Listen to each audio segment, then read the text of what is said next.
All right, 49 is the knowledge of the civil law, then of no advantage to the orator. I cannot deny that every kind of knowledge is of advantage, especially to him whose eloquence ought to be adorned with variety of matter. But the things which are absolutely necessary to an orator are numerous, important, and difficult, so that I would not distract his industry among too many studies.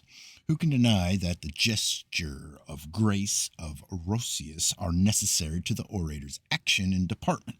Yet nobody would advise youths that are studying oratory to labor in forming their attitudes like players.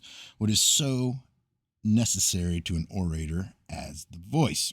Yet, by my recommendation, no student in eloquence will be a slave to his voice like the Greeks and tragedians, who pass whole years in sedentary declamation and daily, before they venture upon delivery, raise their voice by degrees as they sit, and when they have finished pleading, sit down again and lower and recover it, as it were, through a scale from the highest to the deepest tone.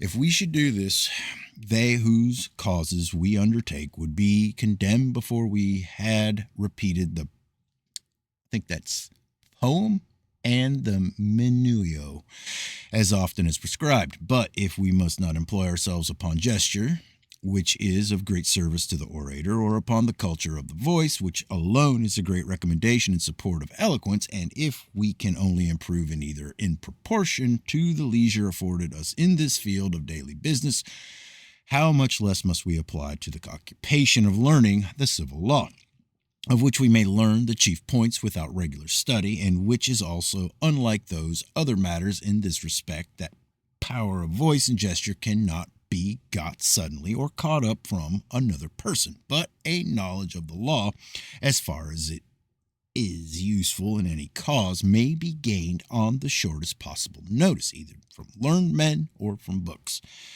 Those eminent Greek orators, therefore, as they are unskilled in the law themselves, have in their causes men acquainted with the law to assist them, who are, as you before observed, called pragmatici.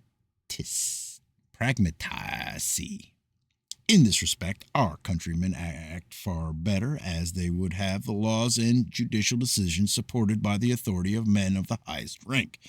But the Greeks would not have neglected, if they had thought it necessary, to instruct the orator in the civil law, instead of allowing him a pragmaticus for an assistant. 40. As to your remark that age is preserved from solitude by the science of the civil law, we may perhaps also say that it is preserved from solitude by a large fortune. But we are inquiring not what is advantageous to ourselves, but what is necessary for the orator. Although, since we take so many points of comparison with the orator from one sort of artist, Roscius, whom we mentioned before, is accustomed to say that as age advances upon him, he will make the measures of the flute player slower and the notes softer. But if he who is restricted to a certain modulation of numbers and feet meditates, notwithstanding, something for his case in the decline of life, how much more easily can we, I will not say lower our tones, but alter them entirely. For it is no secret to you, Crassius, how many and how various are the modes of speaking, a variety which I know not whether you yourself have not been the first to exhibit to us, since you have for some time spoken more softly and gently than you used to. Nor is this mildness in your eloquence, which carries so high authority with it, less approved than your former vast energy and exertion.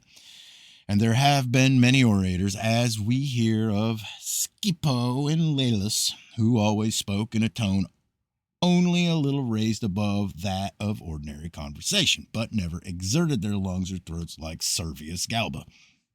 But if you shall ever be unable or unwilling to speak in this manner, are you afraid that your house, the house of such a man and such a citizen, will, if it be not frequented by the litigus, be deserted by the rest of mankind? For my part, I am so far from having any similar feeling with regard to my own house, that I not only do not think that comfort from my old age is to be expected from a multitude of clients, but look for that solitude which you dread as for a safe harbor. For I esteem repose to be the most agreeable solace in the last stage of life. Those other branches of knowledge, though they certainly assist the orator, I mean general history and jurisprudence and the course of things in old times and variety of precedents, I will, if ever I have occasion for them, borrow from my friend Longinus, an excellent man and one of the greatest erudition in such matters. Nor will I dissuade these youths from reading everything, hearing everything, and acquainting themselves with every liberal study, and all polite learning as you just now recommended. But upon my word, they do not seem likely to have too much time if they are inclined to pursue and practice all that you, Crassius, have dictated. For you seem to me to impose upon their youth obligations almost too severe, though almost necessary, I admit, for the attainment of their desires, since extemporary exercises upon stated cases and accurate and studied meditations and practice in writing, which you truly called the modular and finisher of the art of speaking, are tasks of much difficulty. And that comparison of their own composition with the writings of others and how does that word? Extemporal? Yeah. Extemporal discussion of the work of another by way of praise or censure, confirmation or refutation, demand no ordinary exertion either of memory or powers of imitation.